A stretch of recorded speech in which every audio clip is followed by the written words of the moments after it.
I will ask for...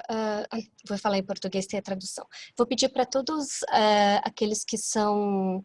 que estão aqui como observadores, enfim, para acompanhar a palestra, para desligar a câmera e deixar o microfone no mudo, para a gente ter uma dinâmica mais tranquila.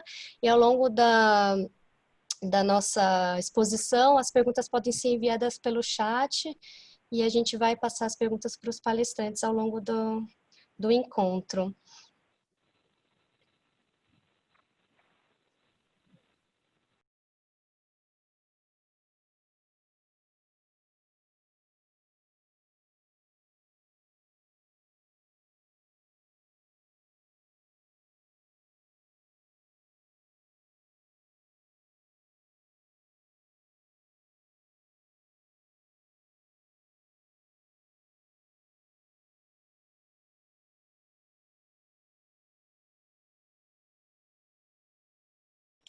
Boa noite a todos e todas. Então, bem-vindos ao ciclo da autora homenageada da Flip, Elizabeth Bishop.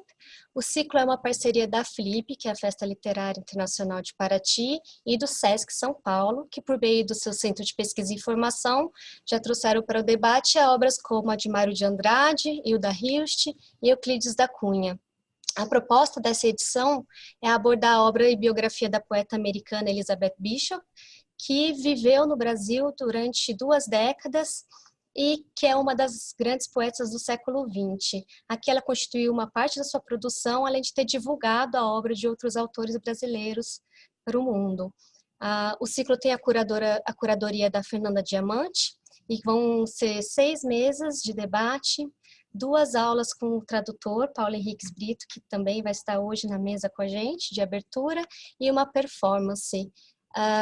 As mesas buscam tratar, então, das relações de amizade da Elizabeth Bishop, as relações afetivas com o país, a dramaturgia que nasce de seus poemas e cartas e a tradução que semeia a sua obra. Então, para começar esse ciclo, eu gostaria de chamar, para falar algumas palavras iniciais, o Danilo Santos de Miranda, que é o diretor do Sesc São Paulo. Obrigado, boa noite a todos, a todas. Prazer grande poder falar com esse grupo todo sobre a nossa autora homenageada, Elizabeth Bishop, neste ciclo que se inicia hoje. Temos tido essa oportunidade, junto com a Flip, com a Festa Literária de Paraty, de realizar esses ciclos antes da realização da Festa Literária, debatendo com pessoas interessadas, intelectuais, especialistas, críticos, a figura do autor homenageado, ou da autora homenageada, nesse caso. E isso, para nós, é motivo de muita satisfação poder fazer isso em São Paulo, no nosso Centro de Pesquisa e Formação. O SESC, para aqueles que não conhecem, é uma instituição criada e desenvolvida no Brasil inteiro, que realiza um amplo programa sociocultural voltado para o bem-estar, para a qualidade de vida e para a cultura das pessoas de modo geral, especialmente dos trabalhadores da área de comércio e de serviços. É uma entidade mantida pelo empresariado e que tem por finalidade esse propósito de realizar programas vinculados ao bem-estar, ao social welfare. Para nós isso é muito importante e é por isso que nós realizamos ações também no campo da cultura, no campo da atividade física, no campo da saúde, no campo da educação regular, enfim, nos campos que interessam a sociedade de modo geral. Nessa minha rápida saudação, eu gostaria, em primeiro lugar, de dar boas-vindas a todos os que participam desse encontro. Trata-se de uma oportunidade muito especial de debater uma figura ímpar, que teve uma trajetória brilhante como poeta e que frequentou também o nosso país, conheceu a nossa realidade e conviveu com os nossos problemas, com as nossas perspectivas aqui no Brasil. Quero lembrar que, há alguns anos atrás, eu recebi a visita de Marta Góes e Regina Braga. Marta Góes, uma dramaturga, jornalista, escritora, e Regina Braga, uma atriz consagrada, propondo para que o SESC abrigasse, num dos seus centros culturais, num teatro nosso, no Teatro Anchieta, uma peça que tratava da figura de Elizabeth Bishop, Um Porto para Elizabeth Bishop. As duas terão a oportunidade ainda de vir a contar essa história nesse ciclo. A peça seria dirigida, como foi, pelo diretor José Posse Neto e teve um sucesso extraordinário, mostrando para muitos, pela primeira vez aqui no Brasil, especialmente em São Paulo, a figura de Elizabeth Bishop, a sua vida no Rio de Janeiro, a sua vida em Petrópolis e também em Ouro Preto, e as suas relações com as pessoas que eram do governo na época do Estado da Guanabara, que tiveram intervenções urbanas importantíssimas, graças à sua companheira, que naquela época trabalhava no governo do ex-governador falecido Carlos Lacerda, no Rio de Janeiro. Muito bem, isso foi retratado na peça e foi mostrado a sua relação com o Brasil, a sua relação talvez crítica, polêmica, mas de amor e de integração também. Era algo muito especial que deveria ser considerado. Bom, o SESC tem como vocação essa ação voltada para a cultura, para a arte, de modo geral, nos seus teatros, nos seus centros de convivência, nas suas unidades voltadas para esse tipo de finalidade no Brasil inteiro, e especialmente em São Paulo, realiza um programa muito forte ligado à cultura. E sabemos que a cultura é um direito inalienável do ser humano e nós necessitamos defender esse direito de maneira exacerbada. Por que eu digo isso? Porque ele está ameaçado. Hoje, no Brasil, de modo especial, nós temos questões muito delicadas com relação à prevalência desse direito, que é um direito fundamental. Afinal de contas, a cultura é aquele universo no qual nós estamos inseridos. Não se trata apenas das artes, não se trata dos espetáculos, não se trata apenas da literatura e da poesia, se trata de toda a criação, toda a invenção humana. Portanto, a cultura tem um papel central, vital, na vida do ser humano. Por isso a nossa associação com a FLIP, por isso a nossa associação com instituições que realizam projetos assemelhados. A FLIP, de alguma forma, desenvolve na cidade de Paraty e também nesse ciclo e em outras ações, toda uma defesa, todo um interesse voltado para a difusão da leitura, do livro, da literatura. Para nós isso é importantíssimo e nós necessitamos demais desse esforço num país como o nosso. Nós temos esse ponto em comum, portanto. Paraty é uma cidade que tem seu charme, sua beleza, mas por trás da FLIP tem muito trabalho, muito esforço. Não se trata apenas de um projeto turístico para as pessoas que lá vão. Além disso, tem todo um esforço enorme por parte da FLIP no sentido de difundir de maneira educativa toda uma ação voltada para o território em Paraty, para uma região pobre do estado do Rio de Janeiro e do Brasil.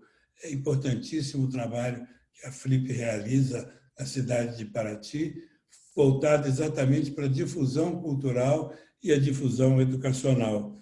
Não é apenas o charme da festa literária de Paraty que está em jogo. E nesse ano, com a pandemia, com a dificuldade que tivemos, talvez o ciclo seja a forma mais expressiva que nós temos de poder realizar uma parte, digamos, desse esforço da FLIP. As homenagens que a FLIP tem realizado, e nós já participamos de algumas delas, né? Inclusive participamos também de debates sobre os homenageados, que já foi citado aqui, o caso de Mário de Andrade, de Hilda Hilst, de Euclides da Cunha. Nós participamos de ciclos de debates sobre essas figuras, e agora o fazemos em torno da figura de Elizabeth Bishop. Fundamental, importantíssimo.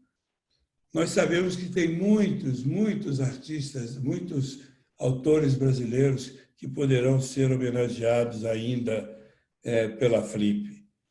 Por que não homenagear também quem não é nascido no Brasil? Essa é uma discussão vazia, uma discussão sem muito sentido, e nesse sentido, portanto, eu gostaria de dizer que é uma homenagem muito especial essa, que é a primeira de um autor, de uma autora não nascida no Brasil, na Flip. E isso tem que ter esse caráter livre, universal, que a arte e a cultura têm que ter sempre, seja para homenagear, para premiar, para fazer o que bem entende, né, no sentido de ressaltar aqueles que constroem, aqueles que fazem, aqueles que realizam. Portanto, é uma homenagem mais do que adequada, não é? Eu gostaria de, portanto, homenagear e fazer referência tanto ao Mauro, que está aqui conosco, como a Fernanda, curadora, que nos convidaram mais uma vez para participar desse nosso esforço. Temos muitas autoridades, especialistas, jornalistas, amigos, críticos, admiradores, escritores, poetas, que vão participar desse debate. Certamente será muito rico, e isso poderá mostrar a importância de uma autora, de uma poeta como Elizabeth Bishop, que não é tão conhecida no Brasil, mas que deveria ser mais conhecida, inclusive naquilo que ela põe de análise sobre a nossa realidade, nos comentários que faz, embora não fosse o seu campo de interesse mais profundo e mais central, mas que certamente faz parte também do universo. O que eu gostaria de dizer é que o Brasil, de alguma forma, também colaborou para que a poesia de Elizabeth Bishop ganhasse a maturidade e a força que ganhou. Portanto, nós gostaríamos de dizer que, para nós, do SESC de São Paulo, é uma alegria muito grande tê-los todos conosco nessa noite e, mais uma vez, desejar que seja um ciclo muito frutífero, que a gente possa, com isso, tirar o máximo proveito possível. Muito obrigado e um bom ciclo para todos. Era isso. Obrigada, Danilo. Queria chamar agora para falar algumas palavras também o Mauro Munhoz, que é o diretor artístico da Flip. Mauro, por favor.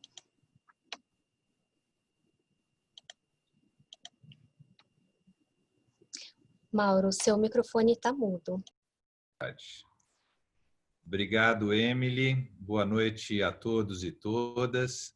Eu queria agradecer muito a presença de todo mundo, todos que estão aqui presentes, nesse ciclo em torno da poeta Elizabeth Bishop, uma parceria do SESC São Paulo com a Flip. Quero agradecer aqui a participação dos poetas Lloyd Schwartz, Paulo Henriques Britto, nessa noite de abertura e aos convidados que se juntarão a nós ao longo dos próximos dias. Quero agradecer muito a Danilo Miranda, diretor-geral do SESC em São Paulo, um dos mais empenhados defensores da cultura brasileira.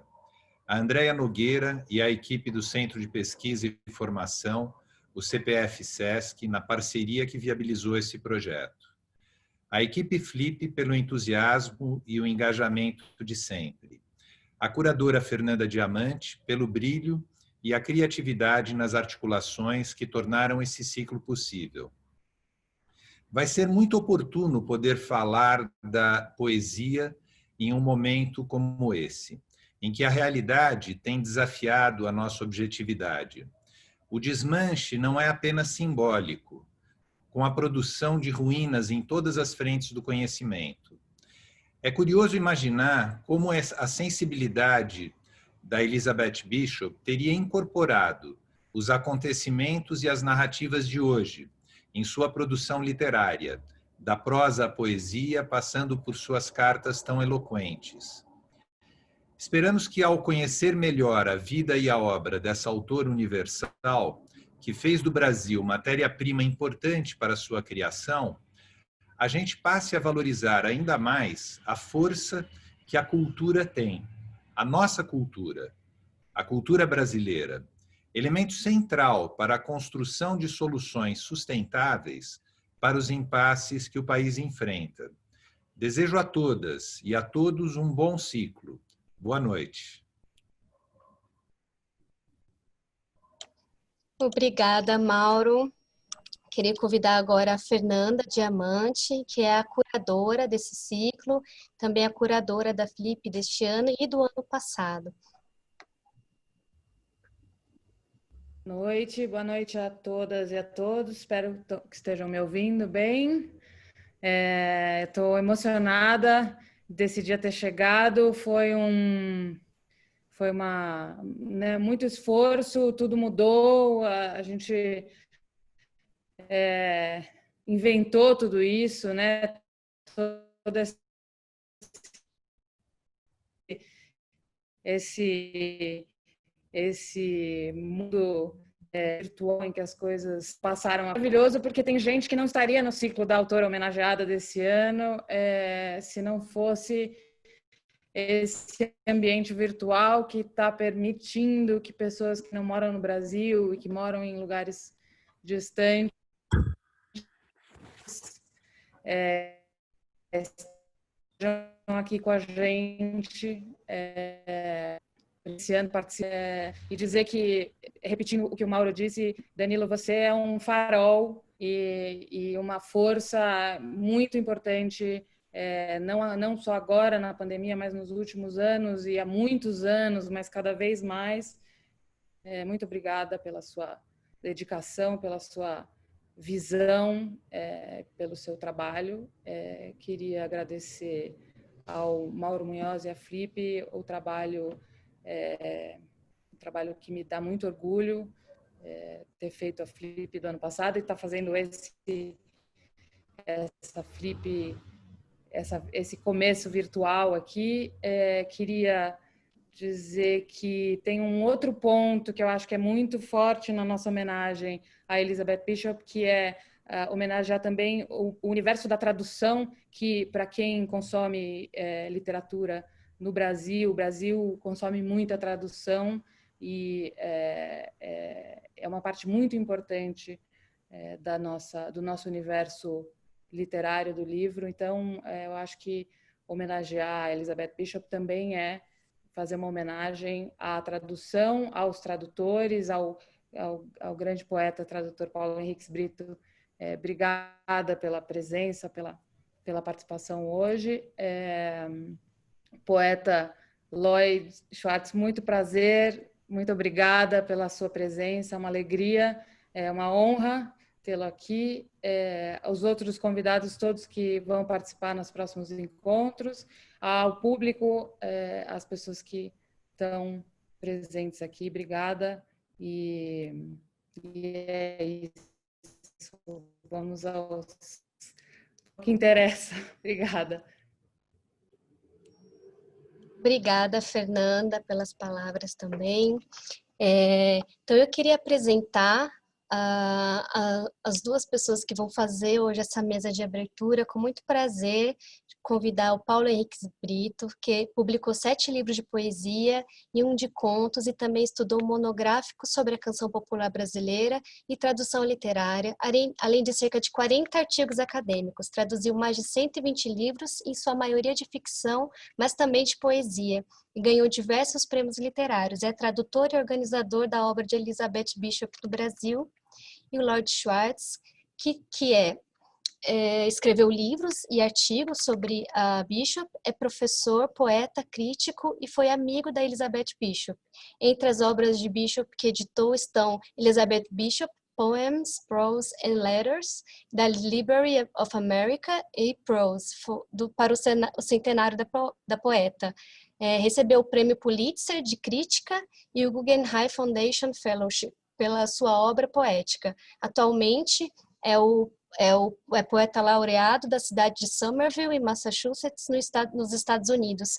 Muito obrigada, Paulo Henriques Britto e Lloyd Schwartz, por estar aqui com a gente hoje. Eu vou passar a palavra para vocês e convidar todo mundo, para aqueles que queiram usar a tradução simultânea, acessar a barra. Abaixo tem um link chamado Interpretation, aí é só clicar em português, e aí vocês vão ter acesso à tradução simultânea, tá bom? Aqueles que quiserem continuar em off, é só continuar nesse mesmo canal que a gente tá e vão ouvir em inglês. Então, muito obrigada a todos e vou passar a palavra então para o Paulo Henriques e para o Lloyd. Well, thank you, Emily. Thank you, Mauro, Danilo, Fernanda, and of course, thank you, Lloyd, for joining us in this opening session of the Elizabeth Bishop cycle.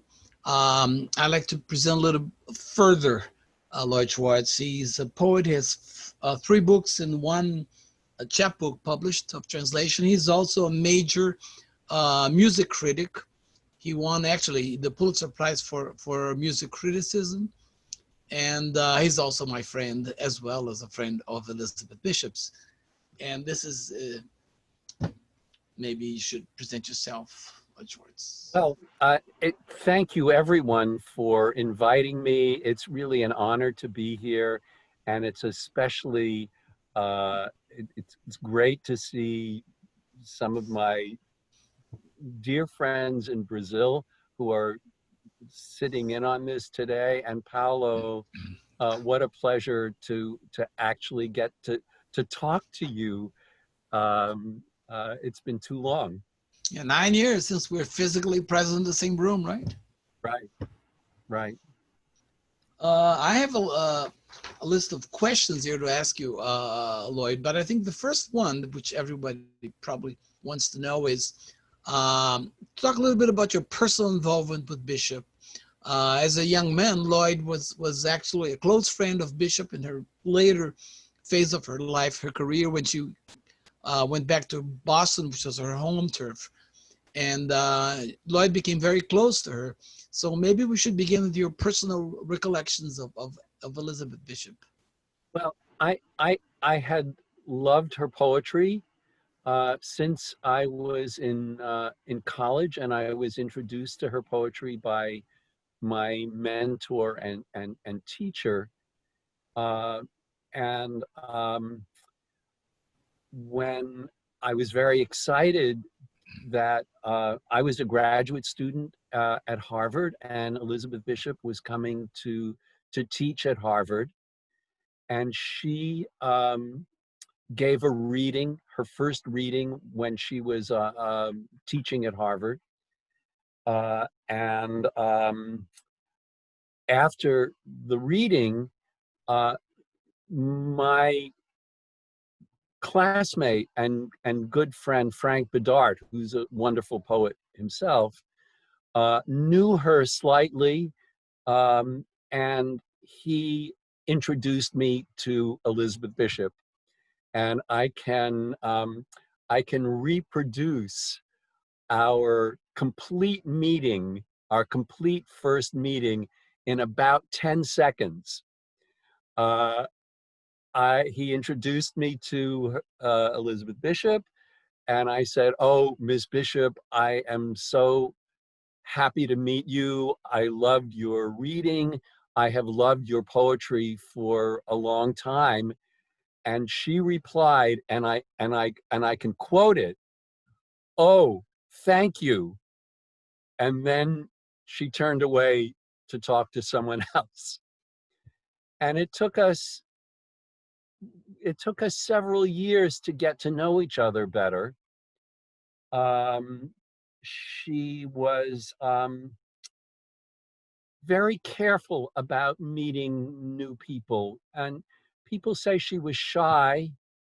I think that's part of it, but she was also just nervous about meeting people, and especially people knew her because they knew her poetry, and she didn't like to talk about poetry, and she especially didn't like to talk about her own poetry. So it took it took about 3 years to find something else that I could talk to her about besides her own poetry.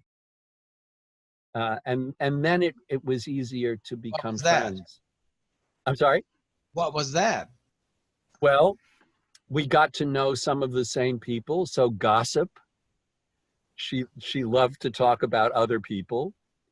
And she liked to talk about music, especially jazz. And Billie Holiday was someone she loved. Ella Fitzgerald was someone she loved. We actually went to 2 Ella Fitzgerald concerts together later on. And once we could just relax and have a kind of human conversation, that really allowed us to become friends. But to talk about her poetry was almost impossible. But she made an exception with me. I was in a very difficult situation as a graduate student, and I was having a problem trying to write a PhD thesis with an advisor who let's just say we didn't understand each other. And I essentially stopped writing, and then I really wanted to finish writing a PhD thesis. But I thought I would have to change my topic. And the only person I really wanted to write about was her. And I was afraid that she wouldn't like the idea, because she didn't like, she liked having people write about her, but not people she knew. And I asked her if it would be okay with her if I changed my topic and wrote a thesis about her. And the first thing she said was, "Oh, there isn't very much to write about." And I said, "Well, why don't you let me worry about that? I don't think that's a problem." And then the second thing she said was, "But would you finish it?" And I thought, well, I think if I wrote about you, that I would finish it. And when I think back on that, I thought, at first I thought she was being very suspicious that I would want to pry into her personal life or into her writing in some way. But later on, I thought she was being very motherly to me. That was I gonna be a good boy? Was I gonna be a good student? And she would actually help me if it meant that I would be getting my PhD. And she proposed that we could meet on a regular basis, very officially, very formally, not as just people having, friends having coffee, but that I would meet with her maybe once a month. She would set a date and I would come and see her, and then I would ask her questions about her poems, and then she would try to answer the questions. So it was an amazing experience. Worked. To have this. I think she was being so generous to me because it was something she didn't want to do. At that point, did she show you any unpublished material? No, most of what she told me got into my dissertation, but it was interesting that she would tell me things like how she happened to write the poem, who the poem was about, where it was published. She told me about things that she had written under a pseudonym or anonymously. So things that nobody knew she had written. And she was able to tell me about that. But whenever I had a question about interpretation, well, what did you mean by this? And she would say, it's obvious. And she refused to answer anything. No paraphrasing. No paraphrasing, nothing about interpretation. It makes sense. Makes sense. Since you've mentioned your thesis, I mean, you might talk a little bit about your work as an editor of Bishop's work. Well, that has been a fascinating process. When I first, the first book that I worked on, which was, it was a collection of articles about her. And it also included some of her work, especially some of her early work, even when she was a student, that had never been republished. She had articles in her, she went to Vassar. Vassar. And college magazines, you know. Yeah, in college magazines, exactly.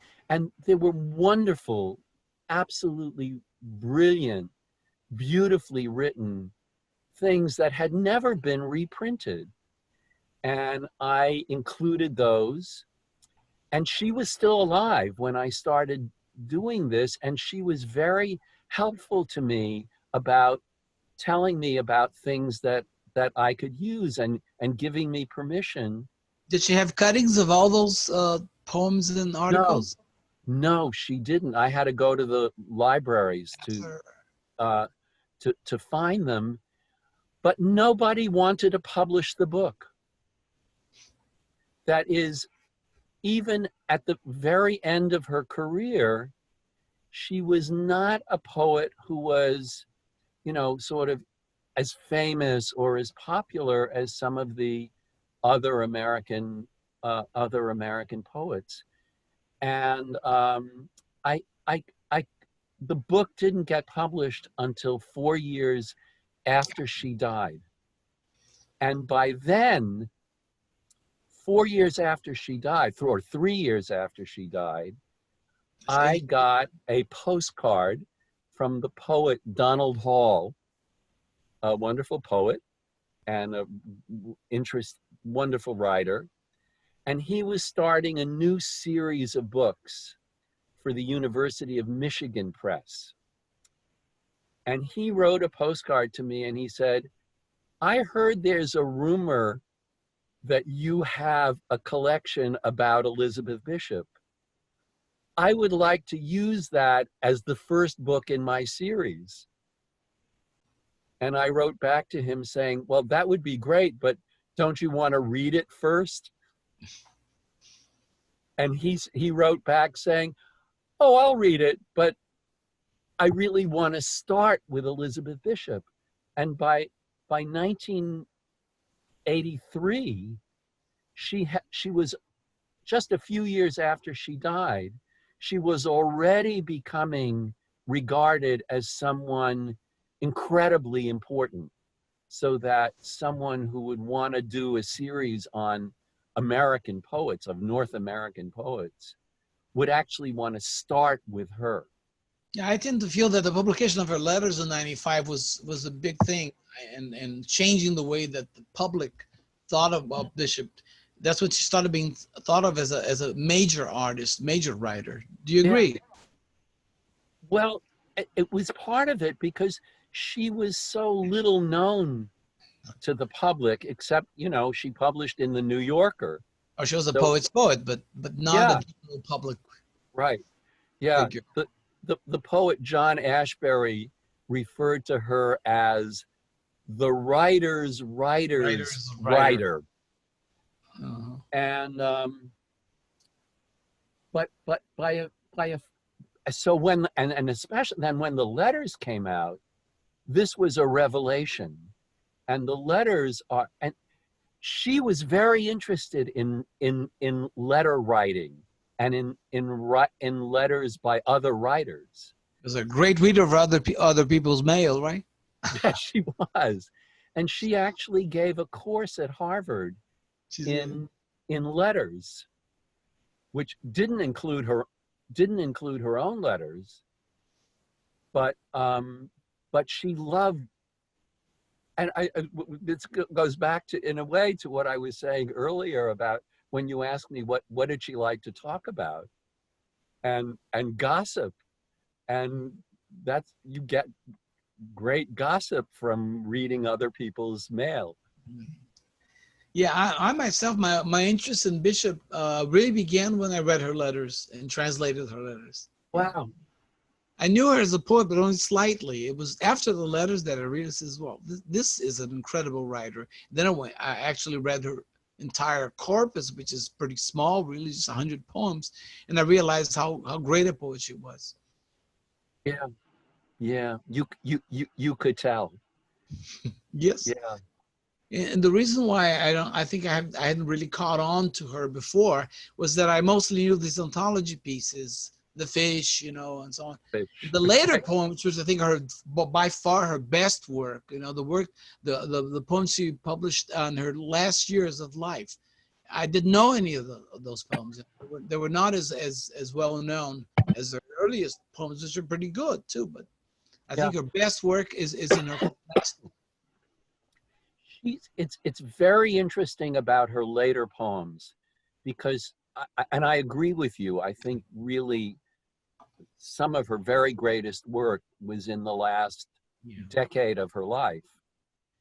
And to me, I mean, my thesis was on her first book. So I was really wrestling with some of the difficulties of her early poems. When she started writing her later poems, which were coming out while I was writing about her early poems, her later poems were a kind of key. They kind of opened a door to what was difficult about her earlier poems. Definitely. And they really allowed you to understand what she was doing at the beginning of her career. Yeah, what she's doing, particularly on the formal plane in her first book, becomes really obvious when Geography 3 comes out. You know, that's when so I have this feeling that it makes sense. It makes more sense. Her early poetry makes more sense once you know her later poetry. Exactly.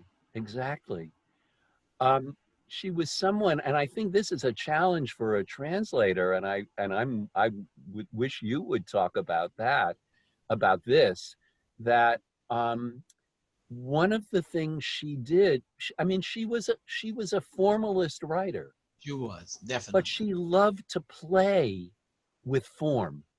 She would take something that maybe when she was a student, she had to learn how to write, a sonnet, a sestina.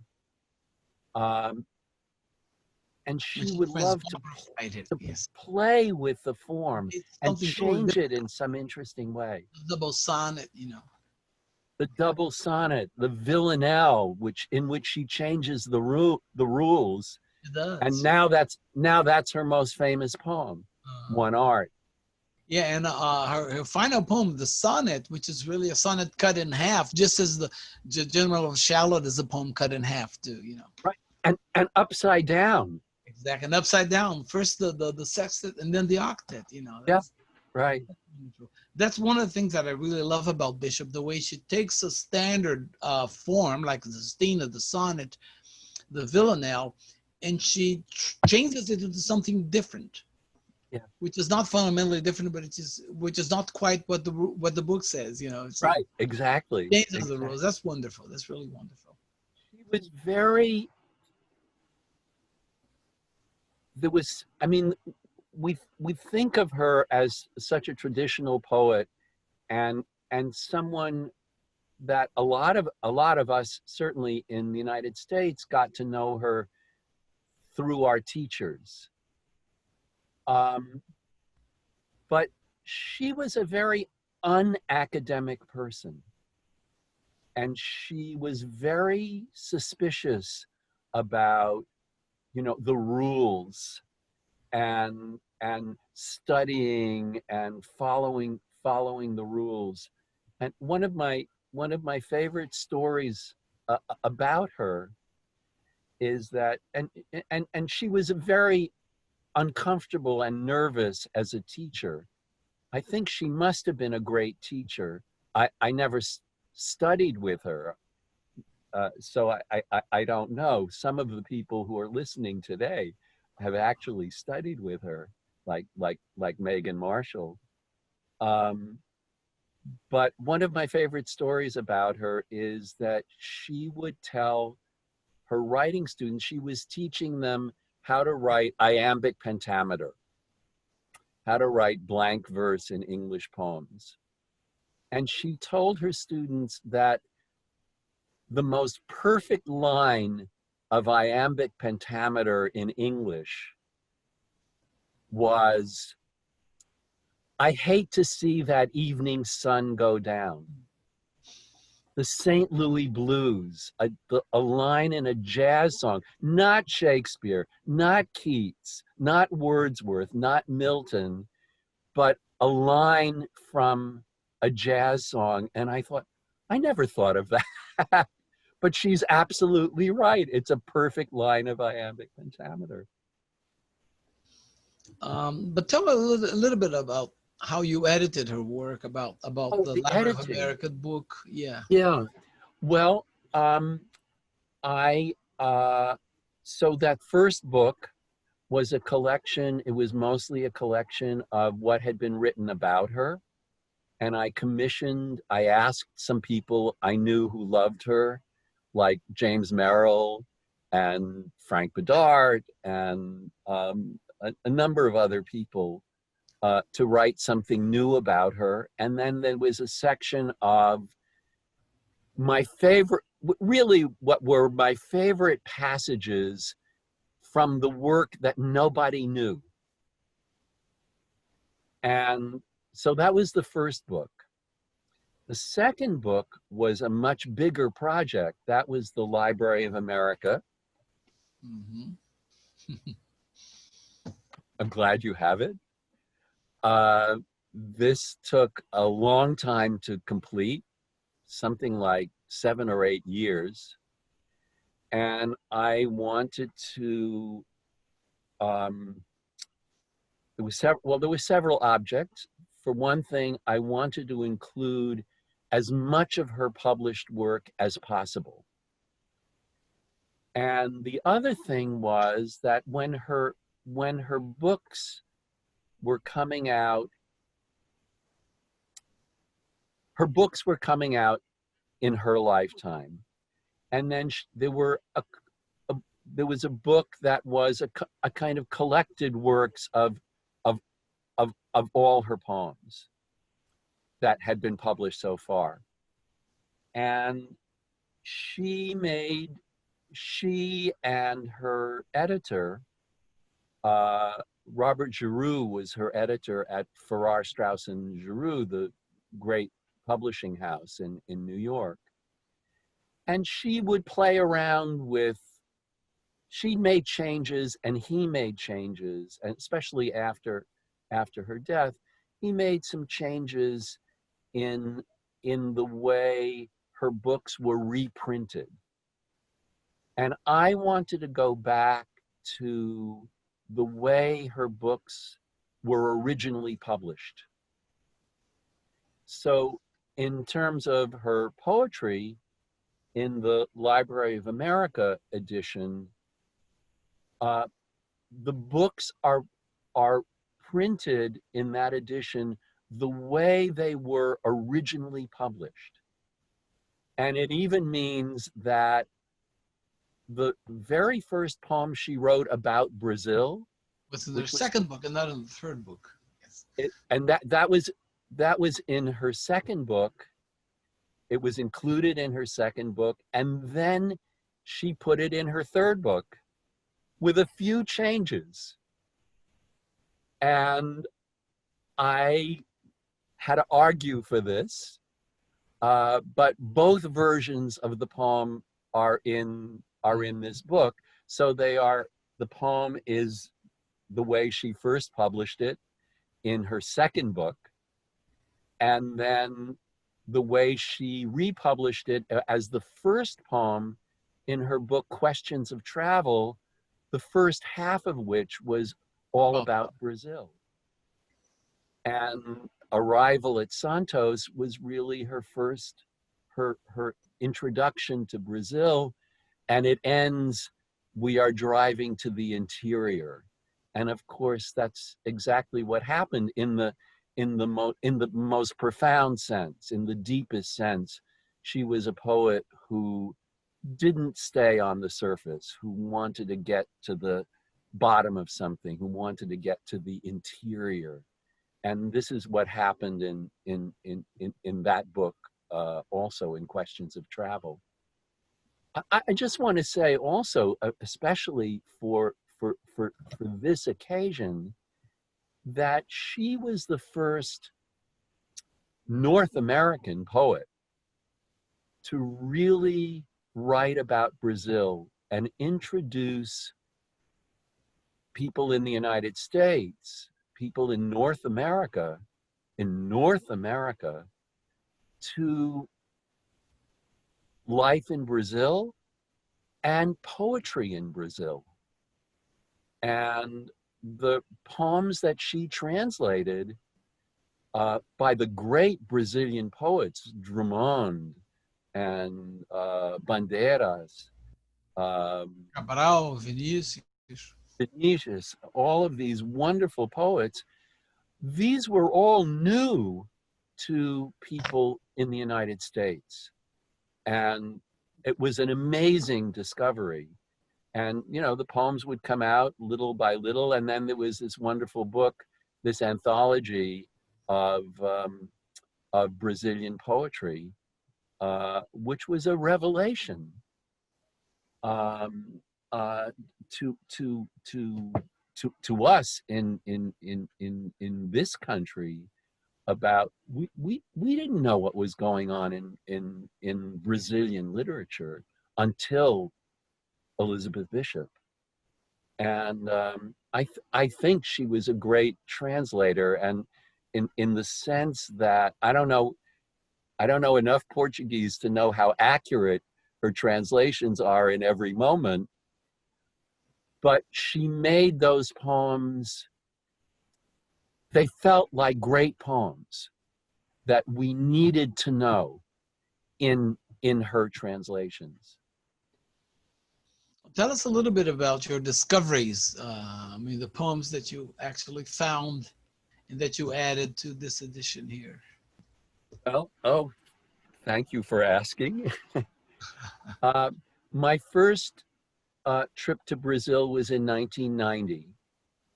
And it was a trip for what was called then the United States Information Agency, or in Brazil, USIS, the United States Information Service.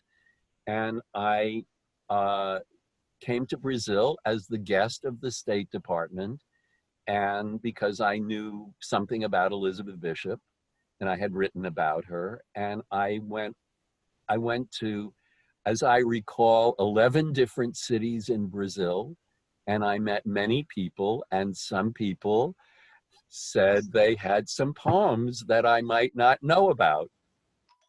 And I read these poems, and I thought there was sort of one really important poem and some very charming smaller poems that were totally unknown in this country, that she had never published in the United States.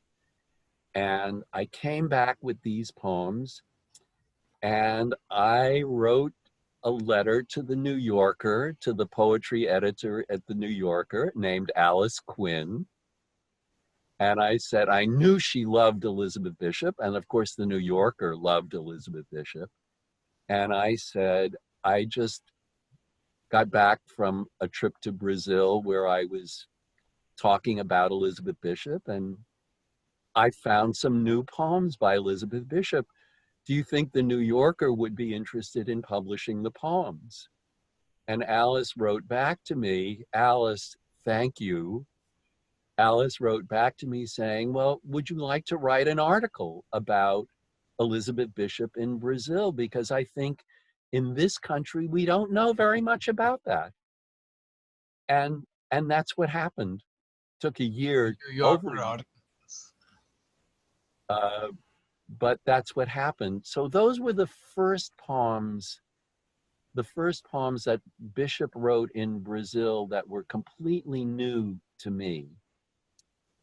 But there was another poem that had nothing to do with Brazil, or not really, didn't have anything to do with Brazil, that when I was visiting her in the hospital, she had an accident. She fell down a flight of stairs at a pub down the street. And she was in the hospital with a broken shoulder. And she knew that I was the only person she knew who was living in Cambridge. It was around the Christmas vacation of 1973, imagine, so long ago. And she telephoned me. It was the first time she ever called me. And she said, she was very apologetic, but she said, I know you were going to be in Cambridge. Could you do me a favor? Could you go to my house, to my apartment, come to the hospital, get my key, go to my house, get my mail, bring me some books, bring me my purse, bring me my notebook. And I said, well, of course. And this was, I was so happy to do something for her. And I was in and I spent every day in the hospital with her. It was really how we became closer friends, because we let all our hair down. We could talk about anything. And at one of those days, she was, I think, getting an X-ray, something like that.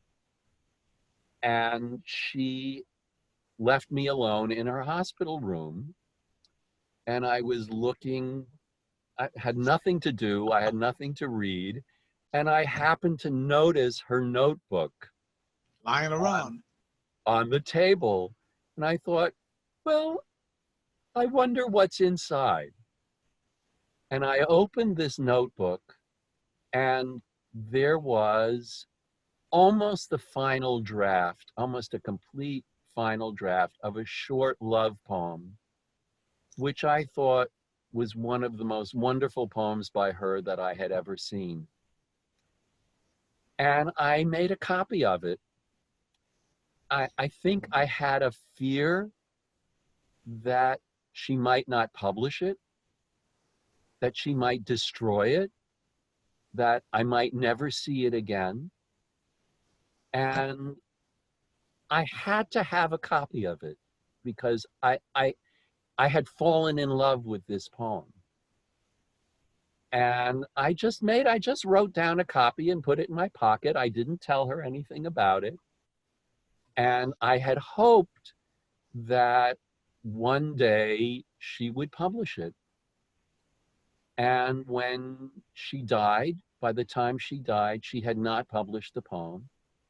She never published any poem that dealt directly with her love life, explicitly. Well, last night I slept with you, that line, right. She would never publish that line. But never. She never published that. But in a way, One Art is a love poem. Different. She didn't say that Right. you're actually sleeping with somebody. Right. No. That she never really did in her Our life. kisses are turning into something different, that sort of thing. Those poems were never to be published. Yeah, that seemed to be the case. And can I read that poem? Sure. Because it's just a short poem, and I I love it. I still love it. It's still one of my favorite poems of hers. And it was written to the woman that she was in love with at the time, Alice Methvessel, who is also the person that she wrote her most famous poem about, One Art. And this is called Breakfast Song. My love, my saving grace, your eyes are awfully blue. I kiss your funny face, your coffee-flavored mouth. Last night, I slept with you. Today, I love you so. How can I bear to go as soon I must, I know, to bed with ugly death in that cold, filthy place, to sleep there without you, without the easy breath and night-long, limb-long warmth I've grown accustomed to. Nobody wants to die. Tell me it is a lie. But no, I know it's true. It's just the common case. There's nothing one can do. My love, my saving grace, your eyes are awfully blue, early and instant blue.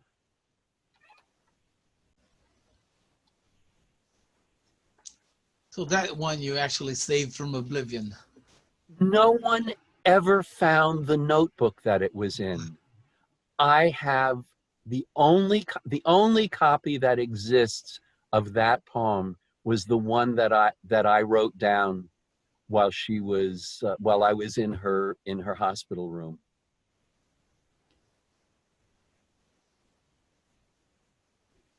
I think it's the most important thing I've ever done as a literary person. Let me just check here some of my notes. Okay, could you talk to us a little bit about how you feel her standing is these days? I mean, how Elizabeth Bishop stands these days among the poets of her generation. Well, I mean, it's real since the 70s, right? Since she died. Right. Well, it's amazing. I think she is now generally regarded as one of the greatest American poets, North American poets of the entire 20th century.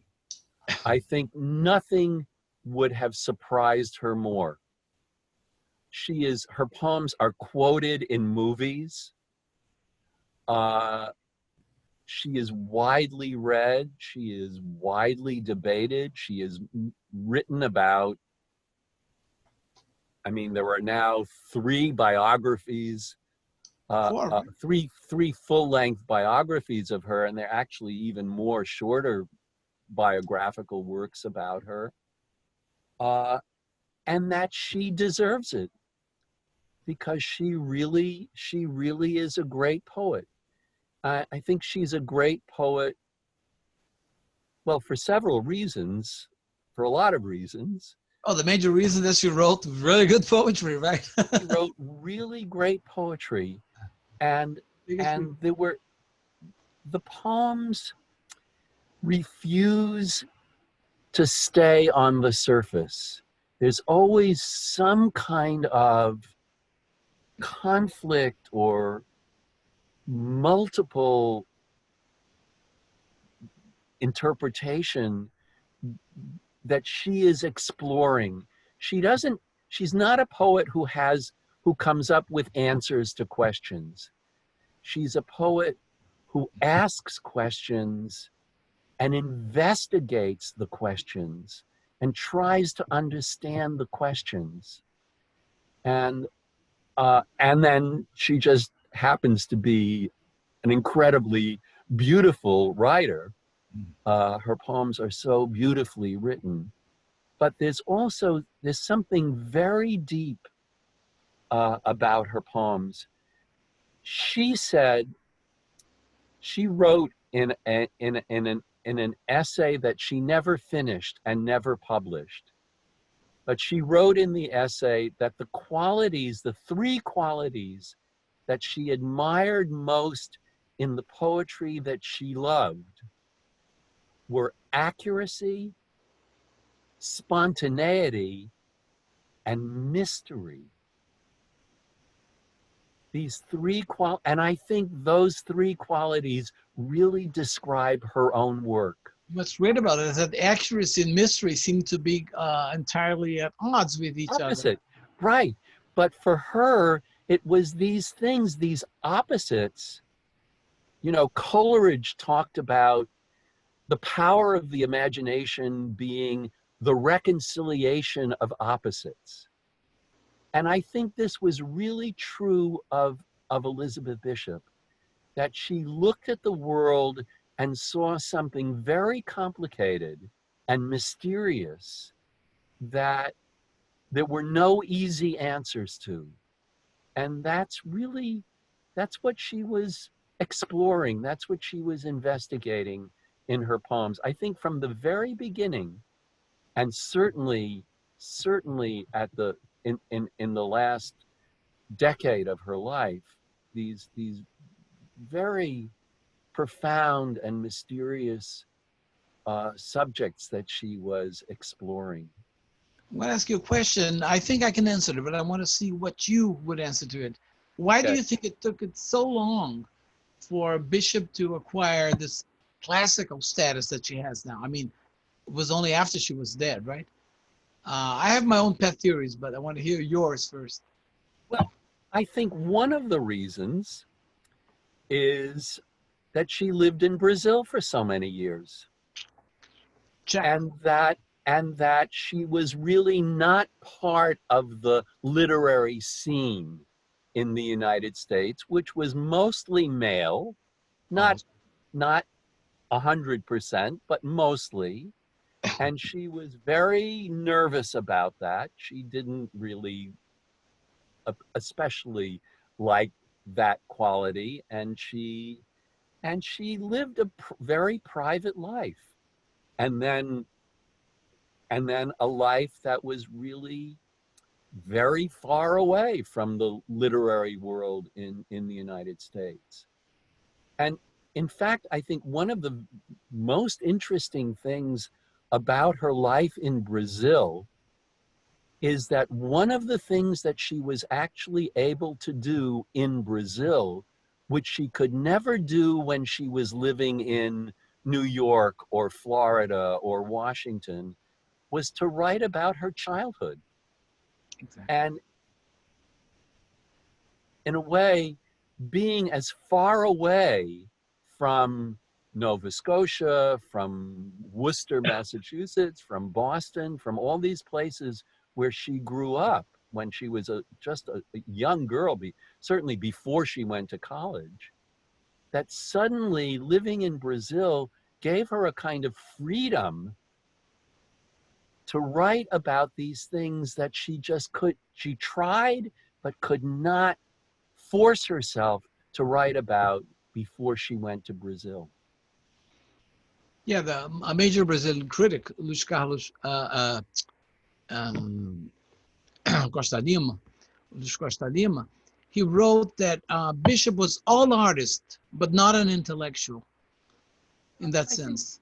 A public intellectual in the sense that Robert Lowell was, you know. Yes, I think that's right. And I think she would agree with you. She would agree with him that made a difference. That's one reason. You know, I mean, not that she was, she was very smart. But not a public intellectual in the sense that Robert Lowell was. Correct. And of course, she admired Lowell. She loved Lowell. And I think one of the reasons she loved Lowell was that he wrote one of the first reviews of her very first book, and that he really understood what she was getting at, and that she felt from the very beginning that she could trust him. And he became really her closest literary friend. And I think that's one thing that made a difference, because the poets who became famous in their lives, most of them, not all of them, but were also public intellectuals, in the sense that back in the 60s in particular, you know, it was really important for an intellectual, for a poet, for a writer, for a musician, to be committed to some cause, stand for a cause. Bishop never did that. You know, she was always entirely private. It really was. I know you wanted to ask me about her Brazil book, and Please so do. I think you should ask me about it. Okay. Now, Life magazine asked Bishop to write a book about Brazil, and it was signed by Elizabeth Bishop and the editors of Life. And she actually went to New York City to discuss the book, to edit the book, and she hated the final product. She absolutely detested the book. Tested it. Yeah. So talk us a little bit about it. You know, well, it was the most money she had ever received for anything she ever wrote. And they were paying her $10,000 to do this book. And she traveled around Brazil. She observed, she thought, had a lot of things to think about what Brazil meant to her, what it could mean to North Americans. And then the editors of Life, quote unquote, just rewrote the book. Crossed out everything that had to do with animals and plants, you know. Plants and all the kind of subtleties about, in fact, the last chapter of that book was essentially about race. And that was no, that was absolutely no. In Brazil, and what the United States could learn about racial relations from Brazil. And that, especially that last chapter, was just completely gutted and rewritten by the editors of Life. They were writing, you know, the good neighbor policy, our colorful neighbor to the south, very condescending. And that one of the things, the last big project, a big Elizabeth Bishop project that I did, was to re-edit her prose. And one of the things that I did was go back to find whatever I could find, and there was quite a lot, not everything, but there was quite a lot in the rare book library at Harvard that was her original draft of the book, her table of contents, the chapter titles, the captions for the photographs that were completely changed by the editors of Life. And she was mortified, she was embarrassed, she hated the book that was published. It was a little, you know, picture book that was extremely condescending about our colorful neighbor to the south. And that wasn't the book that she wrote. And I went back and I tried to do the best I possibly could to reproduce what she had originally written for that book. Yeah, it reminds me of Beethoven, who wrote Victor of Wellington, which was probably his worst ever published work, and he got a lot of money for it. Got a lot of money for it, yeah. Right, right. So, do you think that Bishop speaks to young readers these days? Well, that's a very good question. I'm right now reading that Northern Anthology of postmodern American poetry, and I keep thinking that the conception of poetry that Bishop had, which is my own conception of poetry, I don't know how does she really speak to 20-somes, 30-somes these days? What do you think? Well, you know, I mean, you've been a teacher, so. they have to take my course.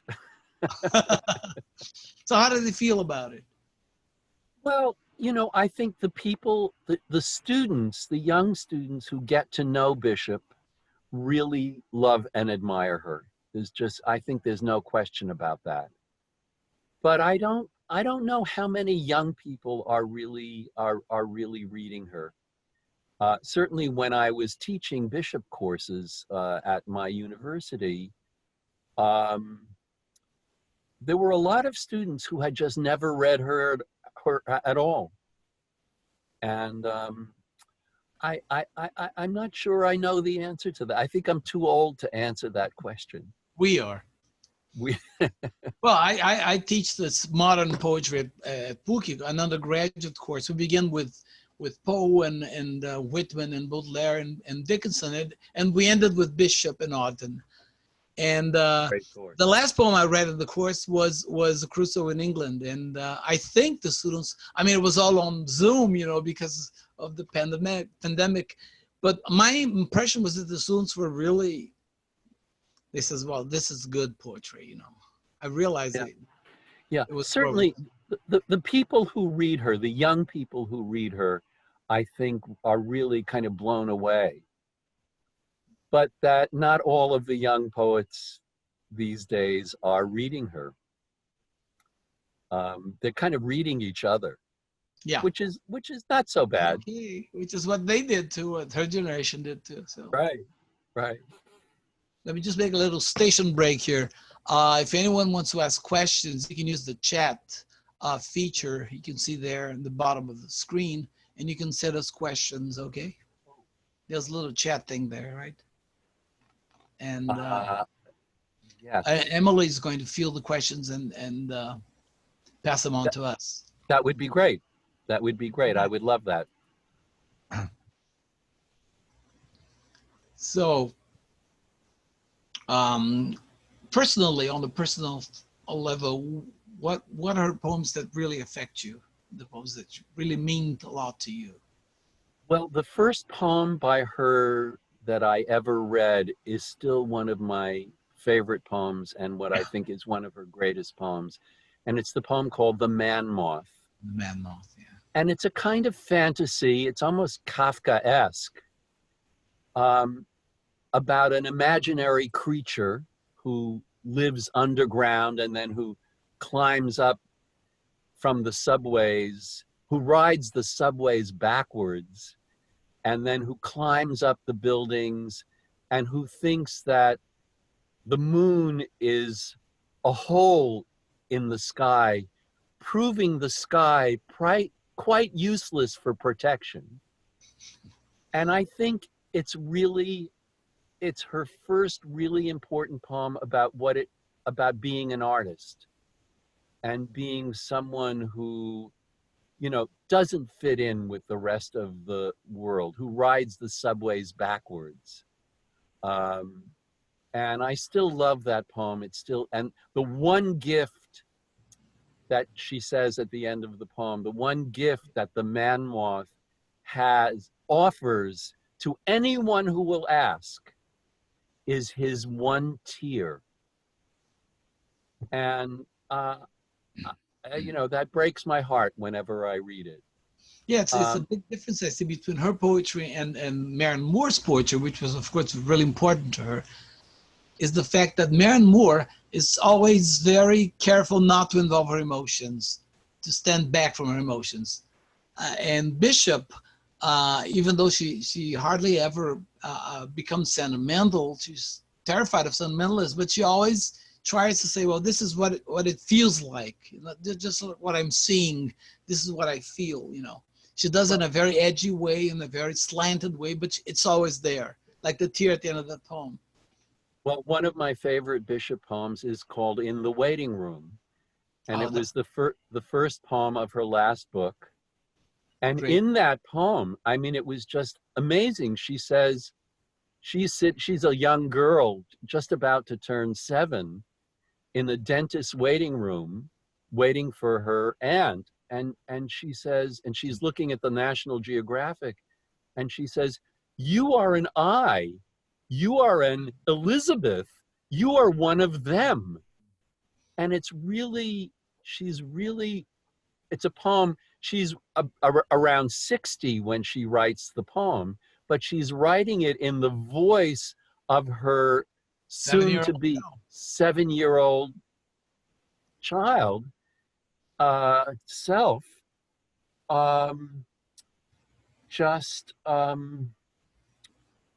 discovering that she has an identity, that she has a place in the world, and how important that is, and how terrifying that is. How truly terrifying that is. I think my favorite poem these days is probably Crusoe in England. Well, that is amazing. That's really amazing. That is amazing. I was going to read Please do.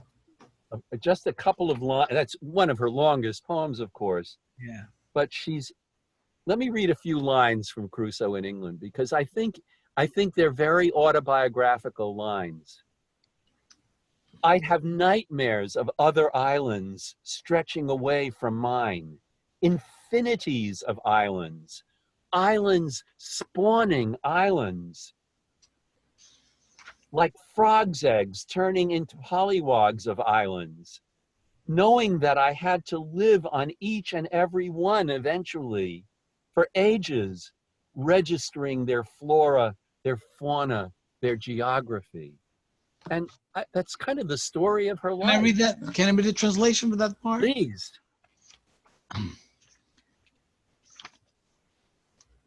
Havia pesadelo em que entravam outras ilhas que se estendiam da minha, infinidades delas, ilhas gerando ilhas, como ovos de rãs virando girinos de ilhas. E eu sabia que era minha sina viver em cada uma, todas elas, por muitas eras, registrando sua fauna, sua flora, sua geografia. That's really marvelous, poem. It's really marvelous. We have a question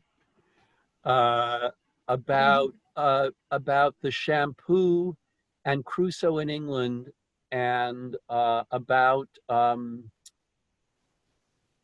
Elizabeth Bishop's relationship with Lota de Macedo Soares.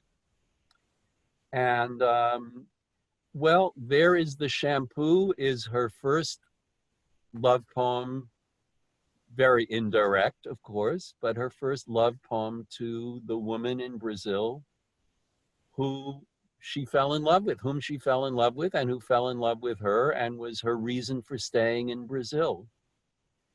And I have to say that, I mean, Elizabeth denied this, that Crusoe in England was autobiographical, but I don't see how else to read it.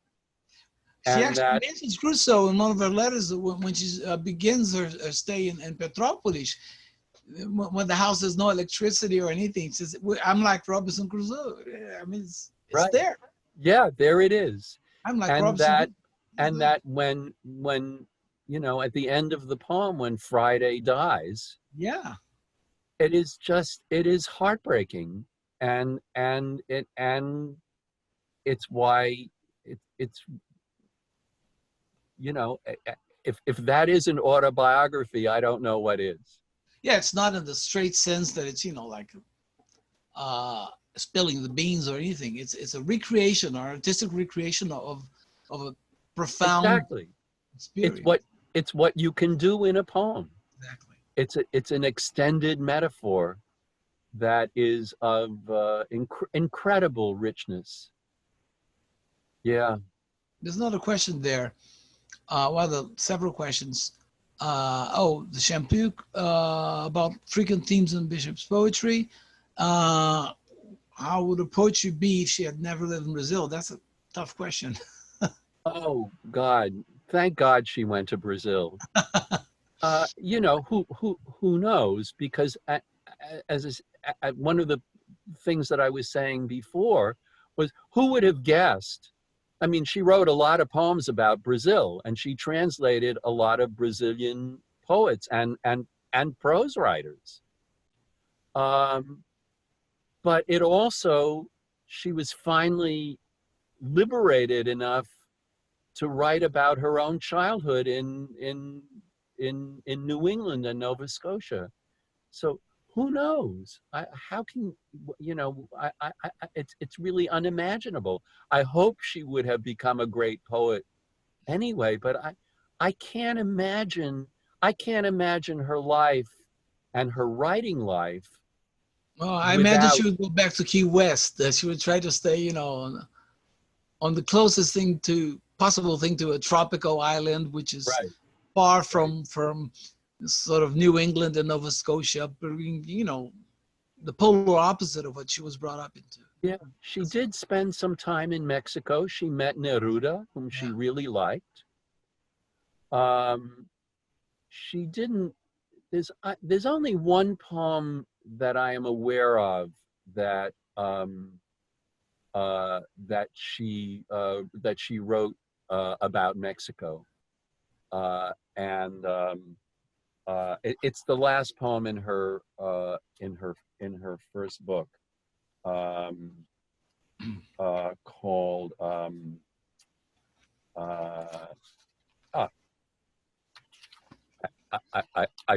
I should know this. Called anaphora, which is a you know, a rhetorical device that means the repetition of certain words. But it's a picture of the small town in Mexico that she was visiting when she was visiting Neruda. But yeah, I mean, Brazil, I mean, for how many years became her, what she felt was her real home. And unfortunately, you know, it had a very sad ending. But for a while, for I would say close to 10 years, she was never happier. And partly because she was writing. Also, she felt protected by Lotta. You know. Well, she was, yeah. She was certainly, I mean, she just gave herself over to allowing that to happen. Then when Lotta got involved with the project of building that destroyed everything. That the Flamengo Park, that destroyed everything. That was the end of it, yeah. Yeah, that was the end of it. And it literally drove Lotta crazy. More questions? Yeah. How do you read Pink Dog? Yeah. I see. I'm going to talk about that. Yeah, but I want you to hear. I love that poem. Me too. I think that's one of her absolutely greatest poems. I think it suddenly occurred to me that it was a parody of The Girl from Ipanema. In a way, yeah. And that even if you know, it's 3 rhymes in every stanza, even if you, and it's very roosters, like roosters, right? Like roosters, yes, but much jazzier. And I think you can almost hear the music of The Girl from Ipanema. And instead of the beautiful young woman crossing the beach into, you know, crossing the road to go to the beach, it's an ugly dog. And I think it's autobiographical also. Definitely. I think Bishop really identified with that dog, the pink, hairless creature that finally, you know, the original title of that poem was Goodbye to Rio.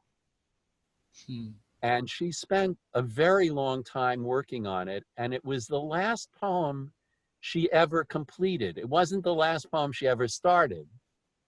That was Sonnet.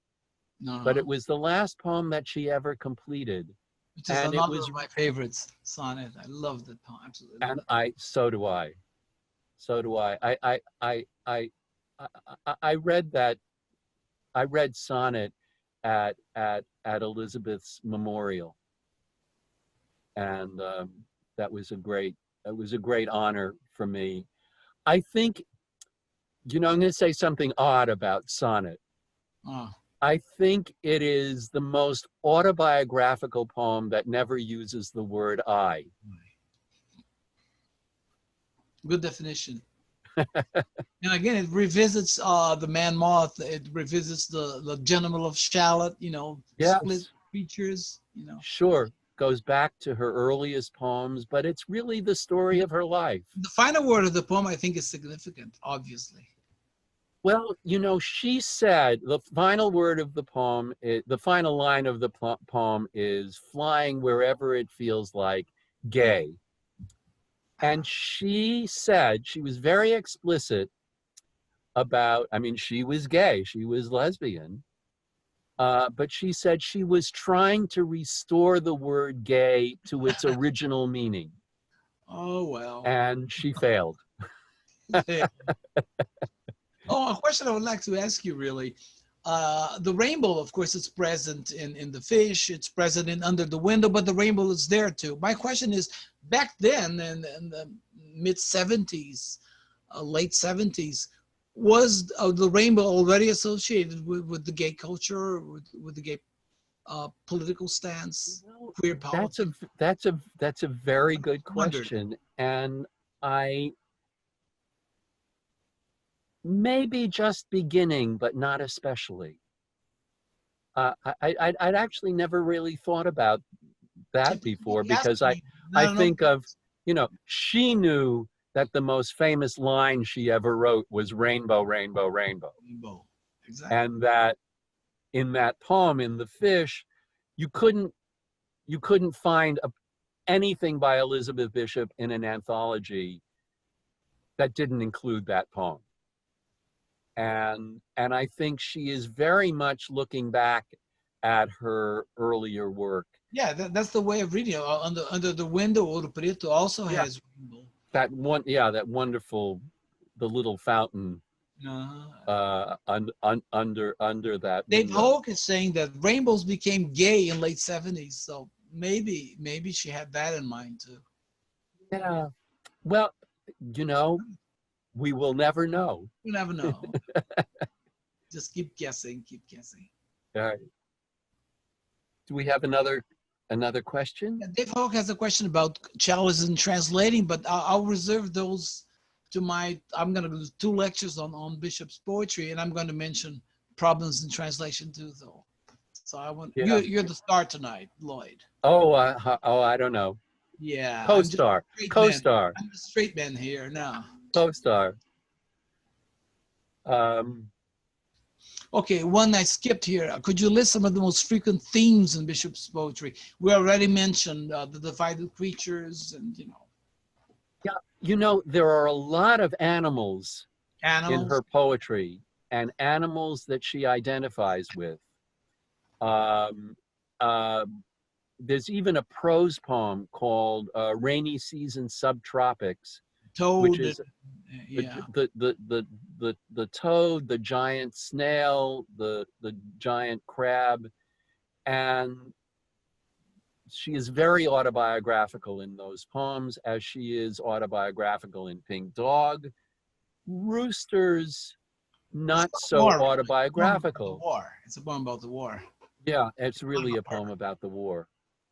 About toxic masculinity, you could say that too, right? You could say that. Yeah, I would not disagree. I would not disagree. There are a lot of poems about art. The Monument is one of the bigger ones. There's, and of course, she wrote a book called North and South. She wrote a book called Questions of Travel. She wrote a book called Geography 3. She wrote a lot about traveling, and you know, and she did a lot of traveling. A lot of people say that she was traveling to find the home that she never had. But she was also traveling to open up, to become open to a very large and complicated world. I mean, the reason she went to, she wasn't even intending to stay in Brazil. She was just intending to stop over. She was on a boat that was going to go around Cape Horn. Yeah, all the way to San Francisco. Yeah, and she was someone who was just she was incredibly open and open-eyed to different cultures. And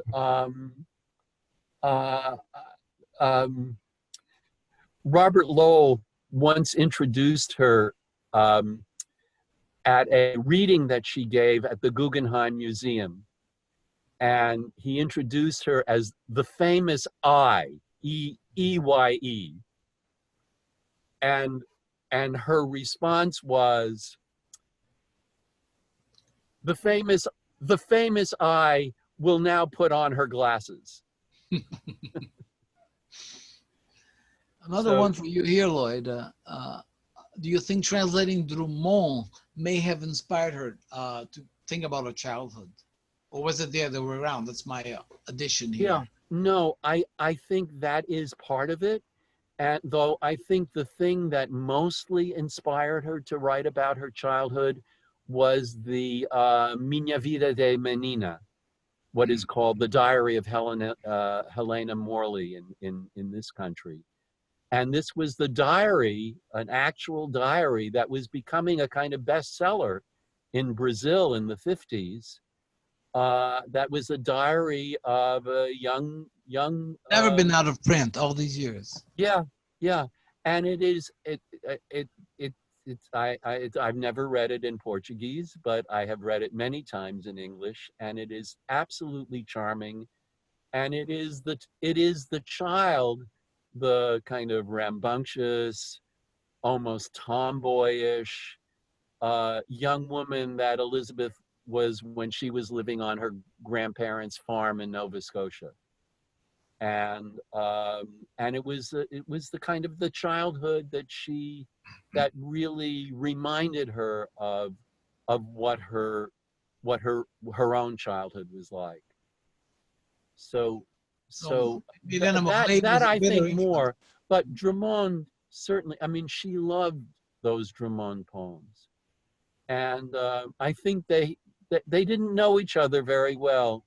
They had two letters, and I think that's all that exists. No, more than two, in fact. And they met once in a restaurant in Copacabana. Once. Right. By sheer coincidence. Yeah. I didn't even know about that. Yeah. One was leaving, the other one was coming in. They said, hi, that was it. Yeah. And she changes a name to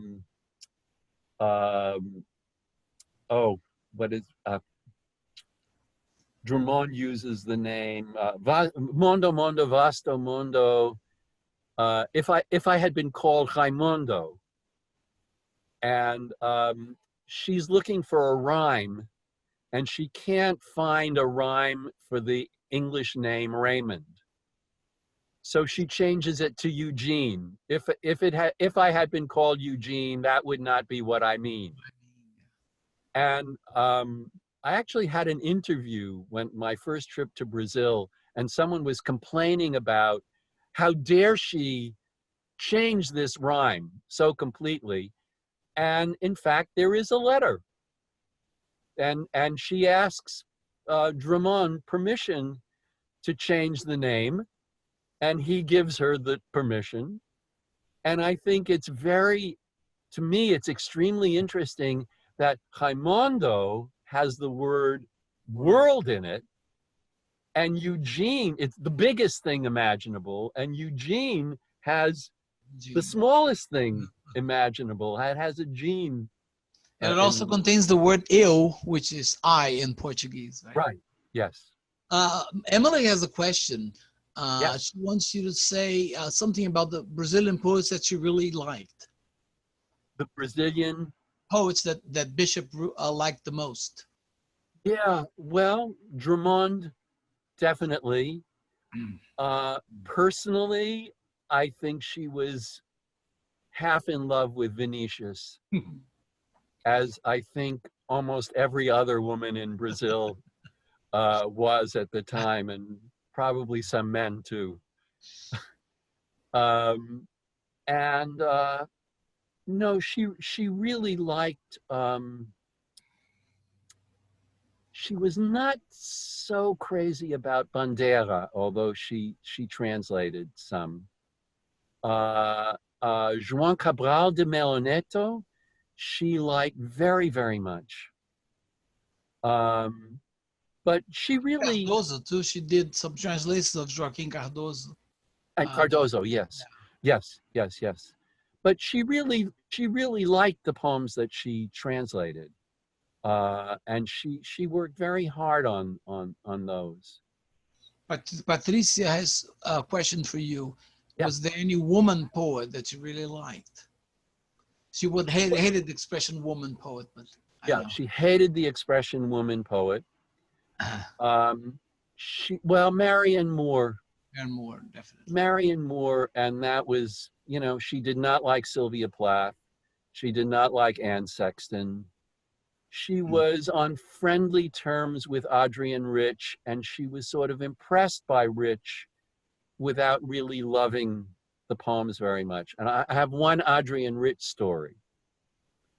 I was actually at a dinner with Elizabeth and Adrienne Rich, and everyone was very nervous that Adrienne Rich was going to ask Bishop why she never agreed to publish her poems in anthologies of women's poetry.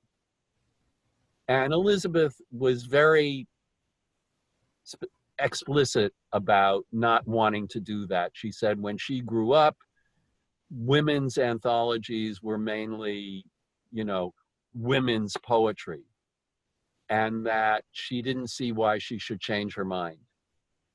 And we got through the dinner, and Adrienne Rich never asked the question until she was practically at the door leaving. And she said, Elizabeth, I have to ask you why you never publish in a women's anthology. And Elizabeth kind of rolled her eyes. And she said, well, I think I'm sort of on the record of saying that I don't believe in this sort of gender segregation. I don't want to be considered a woman poet. I want to be considered a poet, period. And then Adrienne Rich said, but you'd have a much larger audience if you did. And Elizabeth answered, well, Adrienne, I guess I'll have to be satisfied with the audience I have. And that was the end of that conversation. Any Brazilian woman poet? Patricia's asking. Not that I know of, right? Not that I know of. Of course, she admired the prose writer. Helena Morley, of course. Who wrote The Hen. And Clarice Lispector. She translated Clarice Lispector. Yes. Clarice Lispector. She translated Clarice Lispector. Yeah. And she really admired what she read of Clarice. But women poets, I don't think she knew very many, or any even. It was not her circle. There's a question for me about the Babylon poem, the Burglar of Babylon. But we're going to be talking about that poem when my conversation with Regina Preservation. So let's save that for later. Like I said, you're the star tonight, Lloyd. That was the first poem of hers that was translated into Portuguese. Exactly. And Flavio, right? Flavio by Macedo. Flavio, yeah. And she witnessed some of that event from her balcony in Copacabana. Yes, she describes the binoculars and everything. Yes. She always kept a pair of binoculars near one of her windows. She liked looking out, and especially when she moved to her apartment overlooking Boston Harbor, there was always a pair of binoculars, and they were sold at an art gallery after she died. Her desk and her binoculars and some of her paintings and art objects. Well, any more questions? I'm just getting started. Something about movies. She did like movies. She did go to movies. The letters, the only movie I can think of. Buster Keaton. Yeah, she adored Buster Keaton. Never talked about that. She talked about. She wrote a poem. There is an unpublished poem called Keaton, and I think it's wonderful. I think it's one of her best I have to go unpublished poems. And it figures.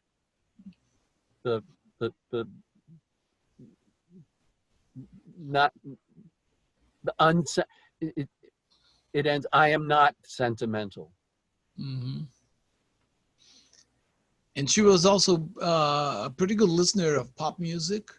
The lecture she gave in Harvard about Brazilian pop music, it was amazing. I mean, she knew everything that was really good, all the best that was happening in Brazilian pop music at the time. It wasn't a lecture at Harvard. Wasn't it? And Ricardo Sternberg will know exactly where that took place, and I've now forgotten. But it was it was definitely not at Harvard. Ricardo was there playing the guitar, right? I believe so. I was sorry to have missed that. I saw the list of songs that she discussed. Bristol College, somebody says there. Yes, that sounds right. Yeah. But it was, I mean, she was really up to date about Brazilian pop music. Yeah. Early 70s, you know, she was. Yeah. Well, it's great to have you here. Oh, I feel like I'm in Brazil now. That's my one sadness about this event is that I had really hoped to come to Paraty and see you and my dear friends in Brazil. I miss you very much.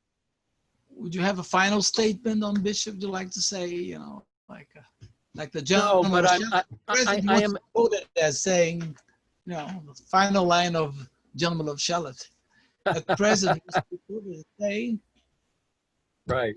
Well, I have to say, if there is going to be a festival in Brazil about any poet who was not born in Brazil, I'm glad it's Bishop. I think Bishop is the right one. Okay. Oh, thank you. Thank you, really, Paulo, especially for your really good questions. And thank you, and thank you for having me.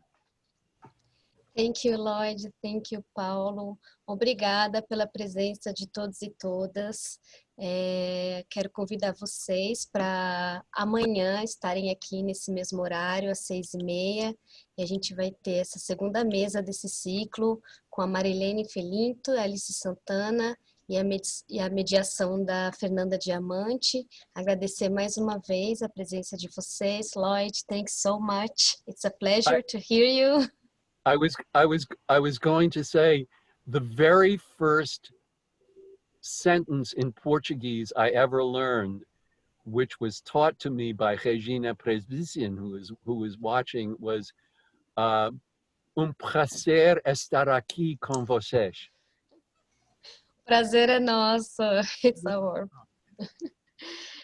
Muito obrigada e uma boa noite a todos e todas. Esperamos vocês amanhã. Obrigada, boa noite, boa noite. Obrigada. Good evening. Thank you.